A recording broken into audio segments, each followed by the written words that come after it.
Ainda estamos em Alcaçapa, parte mais antiga da Alhambra, que é essa fortaleza que tem aqui em Granada. Vou mostrar pra vocês um pouquinho da vista que a gente tem daqui de cima. Ali é a catedral, dá pra ver daqui. Tá vestida!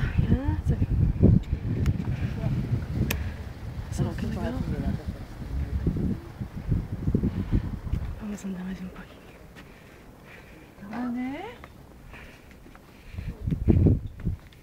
Vamos ver esse lado aqui, eu já filmei bastante.